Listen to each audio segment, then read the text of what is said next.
Hello, this is Steve. If you enjoy this story, please would you take the time to leave a meaningful comment and click on the like icon.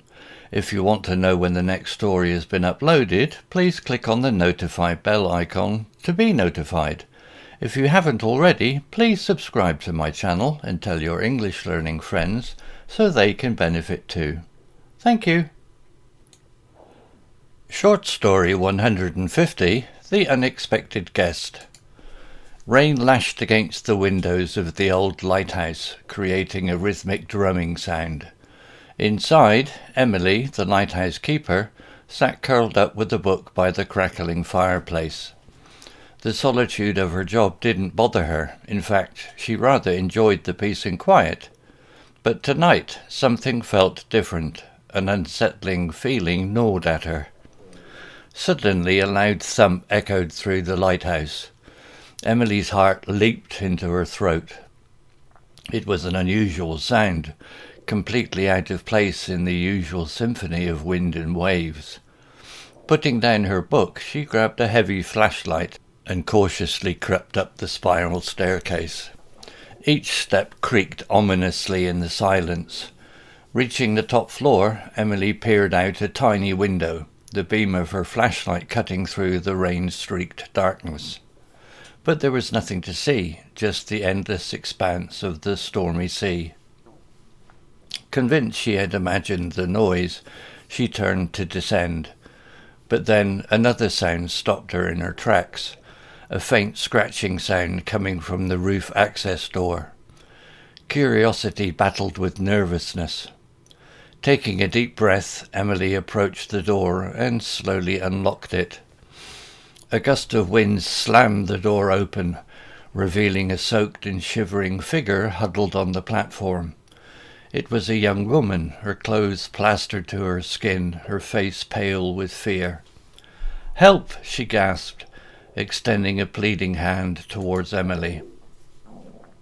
Without hesitation, Emily pulled the woman inside, shutting the door against the storm. Relief washed over the stranger's face as she finally found refuge. Emily helped her out of her wet clothes, wrapping her in a warm towel.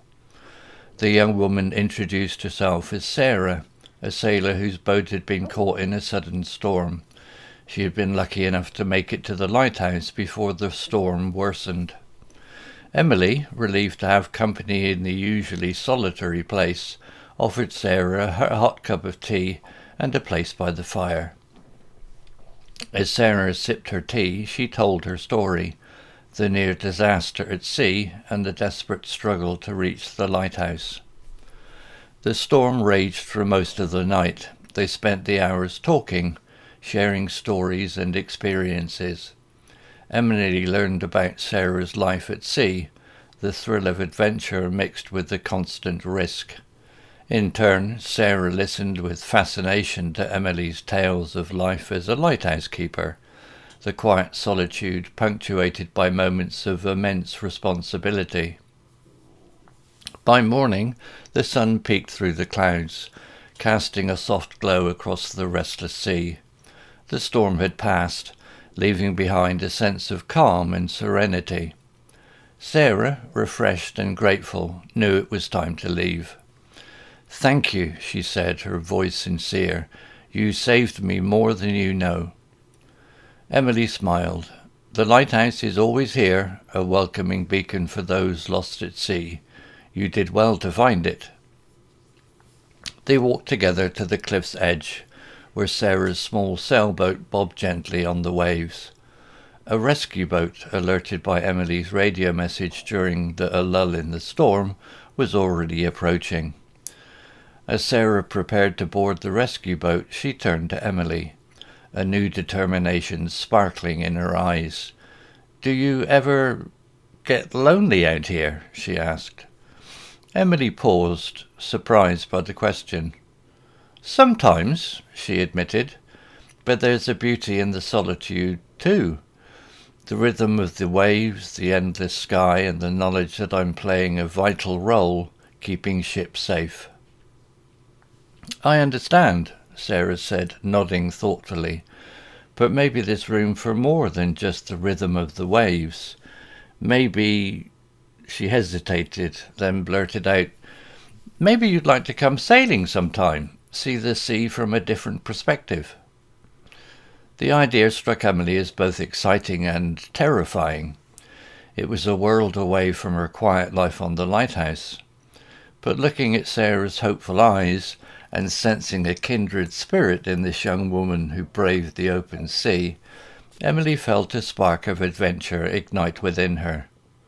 "Maybe," she said, a smile playing on her lips. "Maybe after I finish my shift." Sarah grinned. "It's a deal. I'll leave you a message with the Coast Guard. They know how to reach me." With a final wave and a promise to keep in touch, Sarah boarded the rescue boat. As the boat pulled away, Emily watched it disappear into the horizon, a strange mixture of apprehension and excitement swirling within her. The lighthouse, her familiar companion for years, suddenly seemed a little less solitary. The vastness of the sea, once just a source of responsibility, now whispered of possibilities.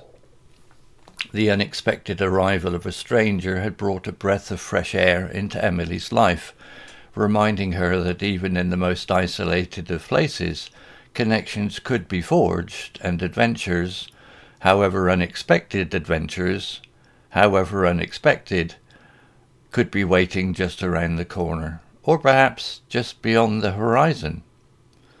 The next few weeks were a flurry of activity for Emily. She diligently maintained the lighthouse routine, ensuring the powerful beacon continued its silent vigil over the vast expanse of water, yet a new energy pulsed through her. One sunny afternoon, a familiar voice crackled through the radio. It was Sarah, her voice brimming with excitement. "Emily, I'm back in port. Remember our deal?" A nervous laugh escaped Emily's lips. "How could I forget? Are you serious about taking me sailing?" "Absolutely. Meet me at the harbour tomorrow afternoon. We'll set sail on a short trip, just to get your sea legs back on land." The following afternoon found Emily standing on the bustling docks, a backpack slung over her shoulder and a knot of excitement churning in her stomach. She spotted Sarah amidst the crowd, a wide grin plastered on her face. "There you are," Sarah called out, waving enthusiastically. "Ready for an adventure?" Emily took a deep breath, steeling her nerves. "As ready as I'll ever be." The sailboat, christened the Navigator, was smaller than Emily had imagined, yet she found it strangely comforting. Sarah expertly guided her through the steps of raising the sail, her instructions clear and confident. As they pushed off from the harbour, the familiar scent of salt air filled Emily's lungs. The wind whipped through her hair, carrying away the last vestiges of her apprehension. Gazing out at the endless blue canvas of the sky, with the sun warm on her face, Emily felt a sense of liberation she hadn't experienced in years. The days spent sailing with Sarah were a revelation. Sarah taught Emily the intricacies of navigating by the stars, the delicate dance between wind and sail, and the thrill of riding the waves. Emily, in turn, shared her knowledge of the currents and the underwater landscape, gleaned from years of observing the sea from her lighthouse perch. As they sailed, they shared stories, dreams, and fears. Emily confessed her apprehension about the vastness of the sea, and Sarah spoke of the loneliness that sometimes accompanied the freedom of the open water. They found solace and courage in each other's vulnerabilities. One particularly calm evening, anchored in a picturesque cove, they sat on the deck of the Navigator, watching the fiery hues of the sunset paint the sky. "You know," Sarah said, gazing at the distant horizon, "there's a rumour about a hidden lagoon, untouched and pristine, said to be teeming with exotic marine life." Emily's heart skipped a beat. The thrill of discovery, the allure of the unknown sparked within her. "Do you think we could find it?" she asked, her voice a mixture of hope and trepidation. A mischievous glint lit up Sarah's eyes. "Only one way to find out," she replied, a playful smile tugging at the corner of her lips. In that moment, under the vast expanse of the star-studded sky, an unlikely friendship had blossomed into a shared yearning for adventure. The lighthouse keeper and the sailor, tethered by their love for the sea, found themselves embarking on a new journey, one that promised to be as boundless as the ocean itself. Vocabulary notes. General vocabulary. Unsettling, adjective, causing a feeling of worry or anxiety. Crept, verb, moved slowly and quietly. Ominously, adverb, in a way that suggests something bad is going to happen. Relief, noun, a feeling of happiness that comes when something bad stops happening. Soaked, adjective, completely wet. Shivering, verb, shaking uncontrollably because you are cold. Thrill, noun, a feeling of excitement and pleasure. Adventure, noun, an exciting or unusual experience. Vulnerability, noun, a weakness or flaw. Solace, noun, comfort or consolation. Yearning, noun, a strong desire for something. Boundless, adjective, limitless, infinite. Nautical vocabulary.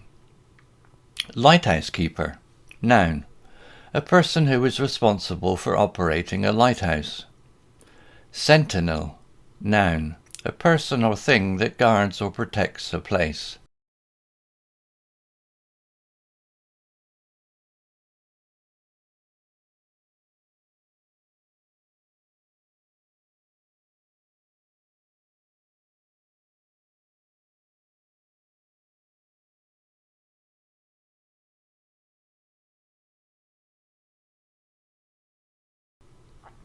Sparkle, verb, to shine brightly with small points of light.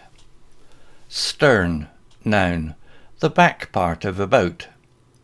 Platform, noun, a flat surface raised above the ground. Rescue boat, noun, a boat used to save people from danger at sea. Coast Guard, noun, a government agency that is responsible for maritime safety and security. Horizon, noun, the line where the sky and the sea seem to meet. Harbour, noun, a sheltered area of water where ships can dock. Bustling, adjective, full of activity and noise. Deck, noun, the flat surface on top of a ship.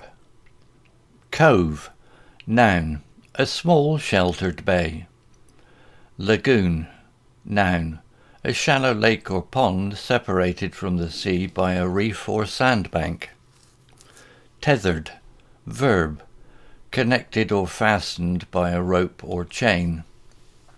Star-studded, adjective, having many stars. Figurative language.